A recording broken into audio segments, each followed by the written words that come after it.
Let's talk about something mysterious today, Planet 9.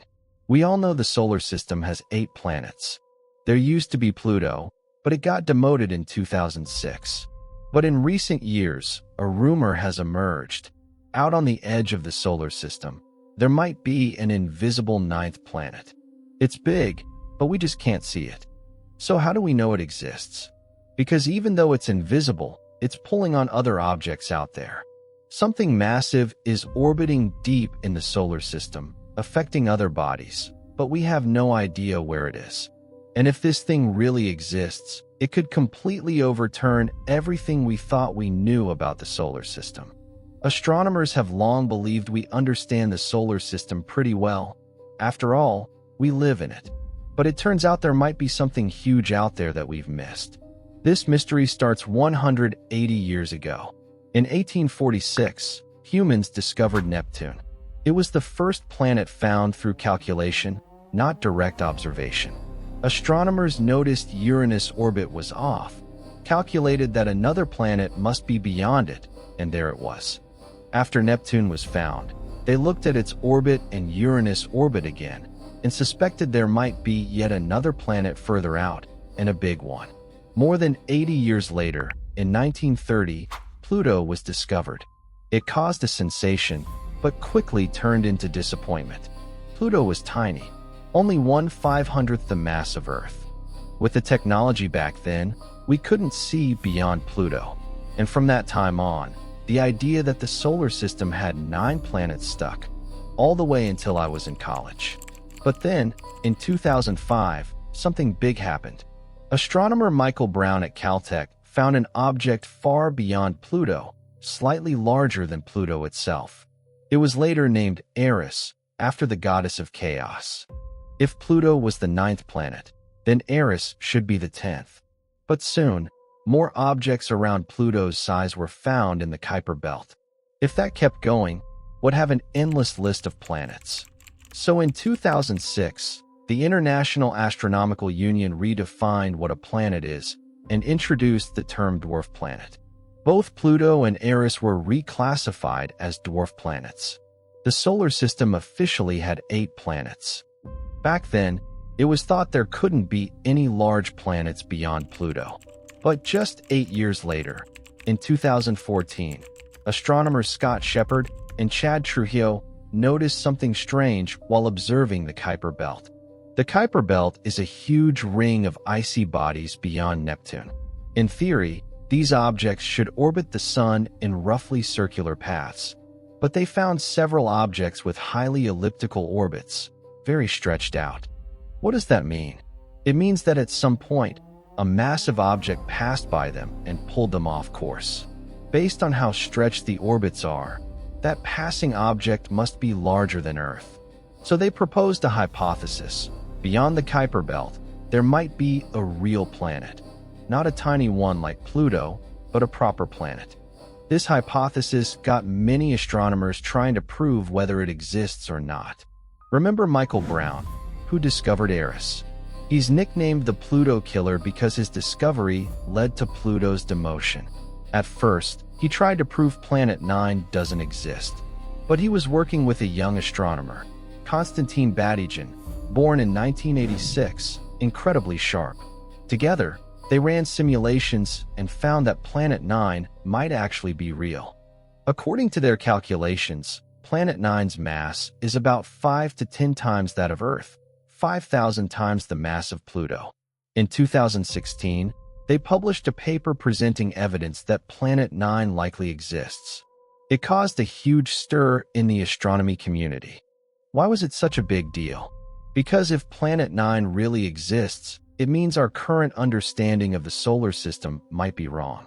All our models of how the solar system formed are based on the 8-planet structure. If there's another planet that big, those models fall apart. But here's the problem. If it's 10 times the mass of Earth, 5,000 times Pluto's mass, why can't we see it? We can see tiny Pluto. Why not this giant? When the media reported this, people started guessing. Is it deliberately hiding from us? Some even suggested it might not be an ordinary planet at all, because it doesn't emit light. Currently, There are three main reasons. First, it's extremely far away. At its closest approach to the Sun, it's still 30 billion kilometers away, about 0.003 light years. That's over 1 day of travel for light. Sunlight reaches Earth in 8 minutes, Neptune in 4 hours. This planet is 6 times farther than Neptune.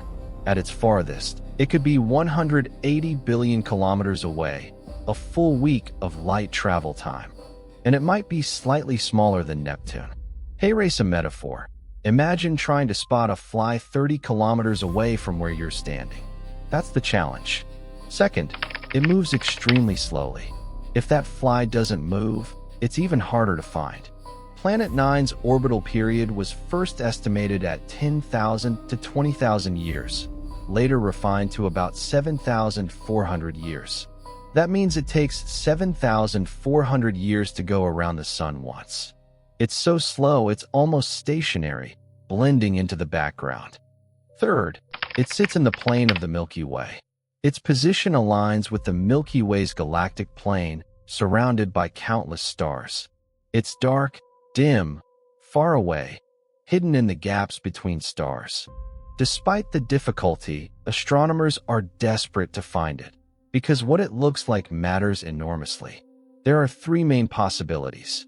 First, a rocky planet, a super-Earth. Just like Earth, but bigger. We've been searching for super-Earths in other star systems, but there might be one right here in our own backyard. Why are super-Earths so interesting? Because they're strong candidates for life. But wait, so far from the Sun, no sunlight. How could there be life like ours? In recent years, we've found life in deep oceans, around hydrothermal vents, in complete darkness, powered not by sunlight, but by chemical reactions. As long as there's geothermal activity and chemical circulation, life might be possible. A planet 5 to 10 times Earth's mass likely has a hot core. So in terms of mass, it fits the conditions for life. But there's a problem. Rocky planets are usually found close to their stars.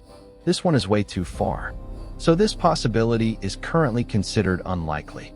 Second, an ice planet, a giant ball of ice. This is more common in the outer solar system. Pluto is a perfect example. It looks rocky, but it's actually ice. Impurities like methane turn reddish under ultraviolet light, and the ice can become harder than granite. How do you tell an ice planet from a rocky one? A rocky planet has volcanoes that erupt lava. An ice planet has cryovolcanoes that erupt ice. If there's no volcanic activity, no internal motion, then the chance of life is very low. If it is an ice planet, there might be an ocean beneath the ice shell. But that ocean would be thick and murky, like chocolate milkshake, with very low visibility. Life could still exist there, like deep-sea creatures that don't need eyes. But can such a large ice planet form that far out? The outer Kuiper belt has very little material, so this is also considered unlikely. Third, a gas planet, currently considered the most likely possibility. Similar to Neptune, but with 10 Earth masses, Neptune has 17. The really interesting part, because it's so far from the Sun and extremely cold, impurities in its atmosphere would condense and fall like dust, leaving the atmosphere transparent. So it might be a translucent planet, a clear atmosphere, with a rocky or metallic core visible from the outside. That would be incredible. We've never seen Earth's core. We can only guess what Jupiter or Saturn's cores look like. A transparent planet would show us directly.